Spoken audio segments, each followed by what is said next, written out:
Hello friends, நாளைய தினம் அதாவது 19/9/2025 வெள்ளிக்கிழமை நமக்கு சுக்கிர பிரதோஷங்க. சுக்கிர பிரதோஷம் அப்படின்னா என்னன்னு பார்த்தீங்கன்னா ஒன்றும் இல்லைங்க. பொதுவாக வெள்ளிக்கிழமைகளில் வர பிரதோஷத்தை தான் நம்ம சுக்கிர பிரதோஷம் அப்படின்னு சொல்லுவோங்க. மறந்தும் கூட நாளைய தினம் இந்த 3 விஷயத்தையும் செய்யாதீங்க. அது செஞ்சால் நமக்கு சில பாதிப்புகள் வரும் அப்படின்னு நம்ம முன்னோர்கள் சொல்லியிருக்காங்க. நாளைய தினம் நமக்கு புரட்டாசி மாதத்தோடு சேர்ந்து வர சுக்கிர பிரதோஷம் ரொம்பவே மகத்துவம் வாய்ந்தது அப்படின்னு நம்ம முன்னோர்கள் சொல்லியிருக்காங்க. இந்த பிரதோஷத்தில் பார்த்திங்கன்னா சிவபெருமான் வழிபாடு செய்கிறது நினைச்ச காரியம் நமக்கு நிறைவேறும். பிரதோஷம் அப்படின்னாலே சிவபெருமான் தான், அது எல்லாருக்குமே தெரியும். ஆனால் நாளைக்கு நம்ம முதல்ல வழிபாடு செய்ய வேண்டிய ஒரு தெய்வம் யாருன்னா அனுமனுங்க.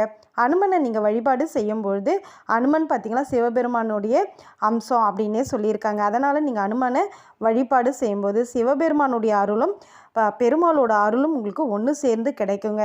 அது மட்டும் இல்லாத நீங்கள் நரசிம்மர் வழிபாடும் நாளைக்கு செய்யலாங்க. நரசிம்மரும் நமக்கு பெருமாளுடைய அவதாரம் தான் இல்லைங்களா?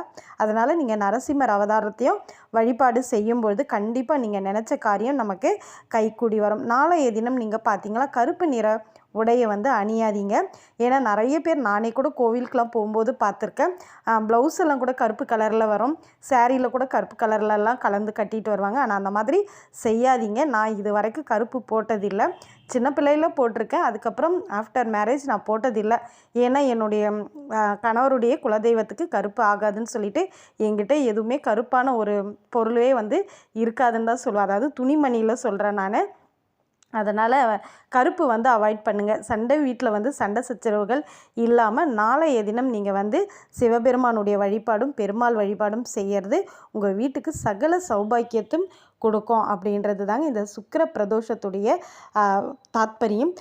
இது எல்லாமே முடிச்சுட்டு நீங்கள் நாளைக்கு 8 மணிக்கு சுக்கிர ஹோரையில் சுக்கிர பகவானை நினச்சி நீங்கள் ஒரு தீபம் ஏற்றுங்க. வெள்ளை மொச்சை இருந்தால் அதை வச்சு நீங்கள் தீபம் ஒரு தட்டில் பரப்பி அதன் மேலே அகல் தீபம் ஏற்றி சுக்கிர பகவானோட வழிபாடு செய்யலாம்.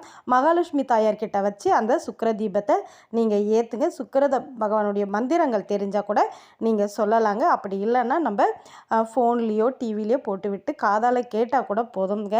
இதுதாங்க சுக்கிர பிரதோஷத்துக்கு நீங்கள் செய்ய வேண்டிய விஷயங்கள். வீடியோ பிடிச்சிருந்தா சின்னதாக ஒரு லைக் பண்ணுங்கள்.